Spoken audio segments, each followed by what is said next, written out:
Et si un objet mystérieux gravé dans la pierre antique n'était pas que symbolique, mais quelque chose que nous ne comprenons pas encore aujourd'hui? À travers de multiples civilisations anciennes, séparées par des milliers de kilomètres et des milliers d'années, les archéologues retrouvent le même objet étrange. Cet objet ressemble étrangement à un petit sac muni d'une poignée, et ce qui est le plus surprenant est la constance de son design, quel que soit l'endroit où il finit par apparaître. Les exemples les plus célèbres proviennent de la Mésopotamie antique, surtout des civilisations sumériennes et plus tard assyriennes, qui remontent à une époque de plus de 3000 ans. Dans des reliefs en pierre détaillés, des figures humaines et des êtres ailés sont représentés tenant un petit objet en forme de seau avec une poignée bien définie. Ces figures sont souvent identifiées comme des apkalus, des êtres mythologiques associés à la sagesse et aux pratiques rituelles. Dans de nombreux cas, ils sont représentés à côté d'arbres sacrés, accomplissant ce qui semble être des actes cérémoniels. L'objet lui-même est presque toujours représenté de la même manière. Il a une structure rigide, une base plate et une poignée incurvée qui tient parfaitement dans une main. Ce niveau de cohérence est inhabituel pour l'art symbolique, où les formes varient souvent selon l'artiste ou l'époque. Ici, les proportions restent presque identiques d'une gravure à l'autre, suggérant que l'objet avait une forme spécifique et reconnaissable. Dans de très nombreuses scènes, le sac est visible avec un autre objet, qui ressemble étrangement à une pomme de pin. Les chercheurs pensent que cette combinaison pourrait représenter une pratique rituelle, impliquant peut-être l'aspersion d'eau ou d'huile. D'après les textes anciens, l'explication la plus acceptée est que ces objets étaient des récipients de cérémonie, parfois décrits comme des seaux rituels de purification. Mais cette explication commence à s'effondrer lorsque des formes similaires apparaissent en dehors de la Mésopotamie. À Göbekli Tepe, l'un des plus anciens sites archéologiques au monde, datant de plus de 11 000 ans, les gravures incluent des symboles qui ressemblent de près à ce même sac. C'est des milliers d'années plus vieux que la civilisation sumérienne. Plus surprenant encore, des formes similaires ont été identifiées dans les cultures mésoaméricaines, notamment dans les premières gravures olmèques. Ces civilisations se sont développées indépendamment, sans aucun contact confirmé entre elles. Pourtant, l'objet est d'une ressemblance frappante. Cela soulève une question difficile. Pourquoi des cultures totalement distinctes représenteraient-elles des objets presque identiques? Une explication est la convergence symbolique où différentes civilisations créent indépendamment des symboles similaires pour représenter la même idée. Un récipient contenant quelque chose d'important ou de sacré est un concept qui a pu émerger en plusieurs lieux. Mais la précision de sa conception rend cette idée plus difficile à accepter pleinement. L'objet n'a pas seulement l'air symbolique, il semble fonctionnel. La poignée est proportionnée d'une manière qui suggère qu'il était destiné à être porté. La base semble stable, comme s'il pouvait être posé sur une surface. La conception globale ressemble plus à un objet réel qu'à un symbole abstrait. Cela a conduit certains chercheurs à se demander s'il ne nous manque pas une partie du tableau. Des théories plus spéculatives suggèrent que l'objet pourrait représenter une technologie perdue ou des outils disparus. D'autres pensent qu'il pourrait symboliser le savoir, le pouvoir ou une sorte de transfert entre l'humain et le divin. Cependant, il n'existe aucune preuve physique pour étayer ces idées. Aucun objet réel correspondant exactement à ce modèle n'a jamais été retrouvé. Et ce détail est important. S'il s'agissait d'outils courants, on s'attendrait à en trouver au moins un exemplaire survivant. Le fait qu'on ne les voit que sur des gravures suggère qu'ils étaient peut-être cérémoniels, rares, ou même des représentations symboliques de quelque chose qui n'était pas destiné à être conservé physiquement. Un autre détail clé est de savoir qui les tient. Dans presque tous les exemples, l'objet est porté par des figures importantes ou mythologiques, et non par des gens ordinaires. Cela suggère qu'il avait une signification ou un rôle spécifique, peut-être lié au statut, à l'autorité rituelle ou à la pratique religieuse. Aujourd'hui, l'explication la plus acceptée reste qu'il s'agissait d'objets rituels utilisés lors de cérémonies. Mais cela n'explique pas totalement la constance de leur conception ni leur apparition dans différentes cultures et époques. Le sac sumérien reste l'un de ces rares cas en archéologie où l'objet est clairement visible, largement documenté et pourtant pas encore totalement compris. Il n'est ni caché ni obscur. Il apparaît dans certains des sites les plus étudiés au monde. Et pourtant, il n'existe toujours pas d'explication unique qui rende compte de toutes les preuves. Parfois, le mystère ne réside pas dans ce que nous ne pouvons pas voir, mais dans ce que nous voyons trop souvent sans le comprendre pleinement. Lorsqu'on entend le mot « momie », ça donne parfois froid dans le dos. En effet, la plupart d'entre nous associent ce mot à ces personnages effrayants que nous avons vus dans des films d'horreur. En réalité, les momies nous ont permis de comprendre beaucoup de choses sur les civilisations anciennes, sur ceux qui les gouvernaient, et sur la façon dont les gens vivaient à la perte de leurs proches. Les Égyptiens de l'Antiquité, qui croyaient qu'une certaine forme d'existence après la mort était possible si certaines conditions étaient respectées, sont le peuple le plus connu au monde pour ses momies. Ceux-ci préservaient effectivement les corps humains par le biais du processus de momification et plaçaient les momies dans des tombeaux équipés, un peu comme s'il s'agissait d'appartements. Pourquoi ce peuple y croyait-il? Eh bien, parce que la plupart étaient profondément liés à leur environnement naturel. Les Égyptiens étaient pleinement conscients des cycles naturels autour d'eux, comme le lever du soleil chaque jour ou de la lune la nuit, mais aussi de la façon dont la vie renaissait des plantes dans un cycle perpétuel, même à voir faner. Ils croyaient également que le puissant esprit Osiris, qui représentait le cycle de la disparition et de la résurrection, jouait un rôle dans ce processus. Pour se préparer à l'au-delà, les Égyptiens de l'Antiquité suivaient certains rituels, comme la momification, qui consistait à utiliser des éléments aussi variés que le miel, les résines ou encore l'encens pour préserver les corps. Aucune momie n'est plus célèbre que celle du roi Tut, Toutankhamon. Ce jeune pharaon régna sur l'Égypte il y a plus de 3000 ans. Un problème majeur lors de la découverte des tombes royales est que la plupart ont déjà été pillées au moment où on les retrouve. Le peuple savait que les souverains laissaient de nombreux objets de valeur à leur côté après leur mort, ce qui rendait ces lieux de sépulture vulnérables face aux voleurs. Étonnamment, lorsque la tombe du roi Tut fut ouverte en 1922, les gens se réjouirent, car elle n'avait pas été volée à l'instar de beaucoup d'autres tombes royales. C'est dire à quel point elle était bien cachée. À l'intérieur, sa momie était enfermée dans 3 cercueils au total, dont un en or. Les objets trouvés dans sa tombe furent très révélateurs de ce qu'était l'Égypte antique. L'étude de sa momie nous a également permis d'en savoir plus sur la culture et les pratiques en vigueur à l'époque où il est décédé. Enfin, les recherches liées à son ADN nous ont conduit à obtenir des informations sur sa famille. En outre, les scientifiques purent découvrir qu'il avait, par exemple, souffert de la maladie appelée le paludisme, et d'un problème au pied susceptible de l'avoir gêné lorsqu'il marchait. Ramsès II est un autre pharaon égyptien qui a régné pendant 68 ans, ce qui n'était pas rien à l'époque. Il est connu pour ses campagnes militaires d'expansion et ses réalisations architecturales. De nombreuses preuves datant de son règne existent encore aujourd'hui, notamment une grande statue à son effigie. Ramsès II mesurait environ 1,80 m et a vécu jusqu'à l'âge de 90 ans.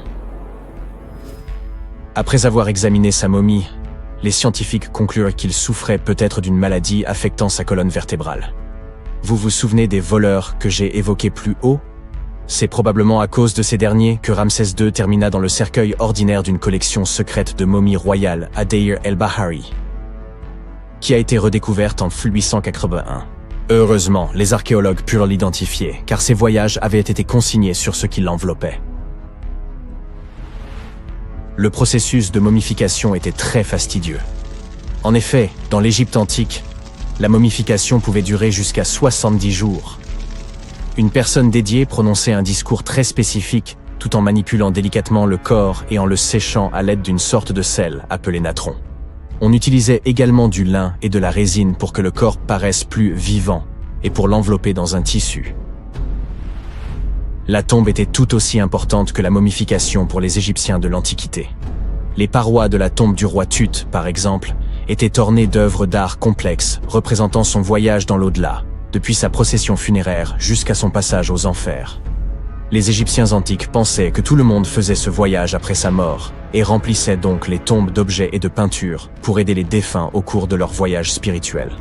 En outre, les murs de la tombe étaient décorés de formules tirées d'un livre spécial, qui contenait une série de poèmes dont les Égyptiens pensaient qu'ils aideraient les gens à atteindre l'au-delà. Fait soulignant l'importance de ce voyage, les gens plaçaient même de la nourriture dans ces tombes antiques. Dans la tombe du roi Tut, les archéologues découvrirent 36 jarres de boissons antiques et 8 paniers de fruits, déposés là pour l'aider dans son voyage vers l'au-delà. Les Égyptiens pensaient que le voyage vers l'au-delà prenait beaucoup de temps et laissaient donc des provisions conséquentes pour soutenir leurs proches. Les pharaons possédaient généralement de nombreux vêtements luxueux et de beaux bijoux dans leurs tombes afin de s'assurer que leur tenue serait à la hauteur de leur statut lors de leur voyage. On a retrouvé des vêtements en lin tels que des tuniques, des écharpes, des gants et des coiffes. De nombreux bijoux en or ornés de pierres précieuses, des bracelets aux boucles d'oreilles, en passant par des colliers et des bagues, mais aussi des représentations d'insectes censés les protéger. Certaines tombes contenaient même des éventails en ivoire et en plumes d'autruche pour les garder au frais dans l'au-delà.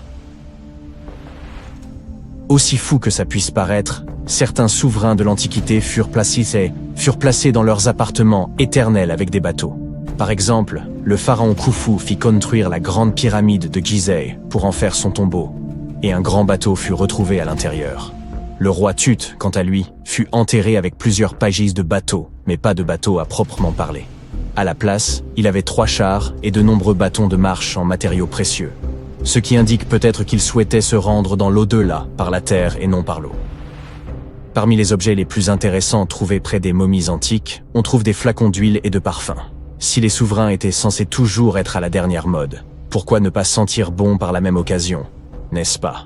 Certains d'entre eux possédaient également des jeux de société, la plupart fabriqués dans des matériaux précieux, comme l'or ou l'ivoire. L'un de ces jeux, le Senet, était très populaire en Égypte antique et ressemblait beaucoup aux échecs modernes. Les Égyptiens de l'Antiquité ont peut-être les momies les plus célèbres, mais ce ne sont pas ceux qui inventèrent la momification. En réalité, tout commença en Amérique du Sud, avec un peuple ancien appelé Chinchorro.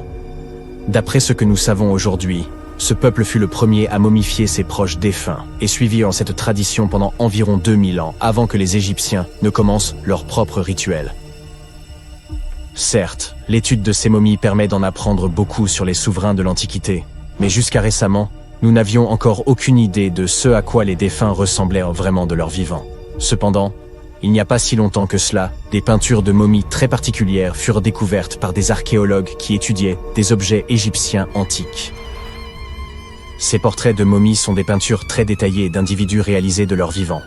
Ils étaient souvent peints sur du bois, contrairement aux portraits sur toile classiques que nous connaissons tous. Ces portraits sont appréciés pour leur réalisme et leur beauté, et ont même été utilisés par des chercheurs pour diagnostiquer des maladies en les comparant aux momies correspondantes. Certains de ces portraits comportent également des représentations de bijoux qui ont été retrouvés plus tard sur les momies. La découverte récente de ces portraits de momies en Égypte centrale revêt une grande importance, car c'est la première fois depuis plus d'1 siècle que de telles peintures sont retrouvées. Les momies sont apparues partout dans le monde de manière naturelle. En effet, la momification peut se produire sans que l'homme n'intervienne, en raison de conditions naturelles. Par exemple, des environnements extrêmement froids ou chauds, des endroits où l'oxygène manque, ou une exposition accidentelle à des produits chimiques qui préservent le corps. Les conditions que je viens de citer ne permettent pas aux bactéries de se développer, ce qui fait que le corps reste plus ou moins intact. Le célèbre Otzi est l'une de ces momies. Nous savons aujourd'hui qu'il s'agissait d'un homme ayant vécu il y a environ 5000 ans en Europe, mais lors de sa découverte dans les Alpes en 1991, les autorités autrichiennes crurent d'abord qu'il s'agissait d'un alpiniste moderne en raison de la bonne conservation du corps. Cependant, après avoir retiré l'homme des glaces du glacier, il fut établi qu'il datait en fait de l'âge du cuivre. La plupart des gens savent que les pyramides ont été construites pour servir de tombeau aux pharaons, afin de leur assurer un voyage sans encombre vers l'au-delà. La grande pyramide de Gizeh, par exemple, a été construite pour le pharaon Khéops. Mais ce que la plupart des gens ignorent, c'est que cette tradition de construction de pyramides a commencé ici même, avec la pyramide à degrés de Djéser, il y a environ 4700 ans. Cette structure massive a été construite pour le pharaon Djéser, un souverain de la 3e dynastie égyptienne. Elle s'élève sur 6 niveaux au-dessus du sol et mesure environ 60 mètres de haut. Aujourd'hui, nous la considérons comme un projet architectural phénoménal. Mais pour les anciens Égyptiens, la pyramide à degrés de Djéser représentait plutôt une vaste expérience. Un essai, si l'on peut dire, destiné à perfectionner leurs compétences en matière de construction, avant de passer à des pyramides encore plus ambitieuses. Atteindre de nouveaux sommets est très excitant, mais le véritable mystère réside dans ce qui se passe sous terre. Dans le labyrinthe souterrain de cette pyramide, un réseau de tunnels s'étend sur environ 5,5 km. Certains chercheurs pensent que ces tunnels pourraient avoir fait partie d'un système d'adduction d'eau très sophistiqué, et cela pourrait changer complètement notre vision de la construction des pyramides. Parlons de ce complexe massif situé à Saqqara. Autour de la pyramide, il y a ce qu'on appelle une douve sèche, une tranchée continue qui fait environ 50 mètres de large et près de 3 km de long. Elle forme une sorte de rectangle autour de la pyramide. Cette tranchée a une profondeur moyenne d'une vingtaine de mètres. Si l'on additionne toute la terre et la roche creusée pour créer cette douve, cela représente environ 10 fois le volume de la pyramide elle-même. Pendant longtemps, les gens ont pensé que cette tranchée n'était rien d'autre qu'une immense carrière, un endroit où l'on avait extrait de la pierre et de l'argile pour construire la pyramide à degrés. C'est logique, non? Mais en y regardant de plus près, on s'est aperçu qu'il n'en était rien. La tranchée est trop étroite et trop profonde pour avoir été exploitée, et son tracé ne correspond à rien de ce que nous savons des méthodes d'extraction de l'Égypte ancienne. De plus, certaines sections de la tranchée sont recouvertes d'un plafond rocheux, ce qui aurait rendu son utilisation comme carrière pratiquement impossible. Une théorie suggère que la douve sèche avait une signification spirituelle. Il s'agissait peut-être d'un lieu sacré, où les âmes des nobles se réunissaient pour servir le roi défunt dans l'au-delà. Des niches dans les murs évoquent bien cette fonction spirituelle. Mais la plupart des chercheurs pensent qu'elle n'a été développée que bien plus tard, longtemps après la construction du complexe. Alors, à quoi la douve servait-elle vraiment? En 2020, un chercheur a émis une idée assez intrigante. Il est possible que cette tranchée ait été conçue pour recueillir et canaliser l'eau, en particulier après de fortes pluies. Cela semble logique si l'on considère son emplacement. La douve se trouve dans une zone qui aurait facilement pu être inondée par les eaux de ruissellement provenant des plaines voisines. Cela pourrait également expliquer pourquoi la tranchée n'a été utilisée pour de nouvelles tombes que bien plus tard, lorsque le climat est devenu plus sec et le site moins sujet aux inondations. Mais l'histoire devient encore plus fascinante, car cette tranchée semble faire partie d'un système hydraulique plus vaste et plus élaboré à l'intérieur du complexe de Djéser. C'est comme si elle comportait plusieurs compartiments, soigneusement taillés dans la roche et reliés par des tunnels. Ces compartiments faisaient probablement partie d'un système de traitement de l'eau. L'eau s'écoulait d'un compartiment à l'autre, se purifiant au fur et à mesure qu'elle progressait. C'est ici que les choses commencent à se rattacher à la pyramide elle-même. Le complexe de Djéser comporte une série de puits souterrains, et certains chercheurs pensent que l'eau de la douve a pu être utilisée pour alimenter un système d'ascenseur hydraulique.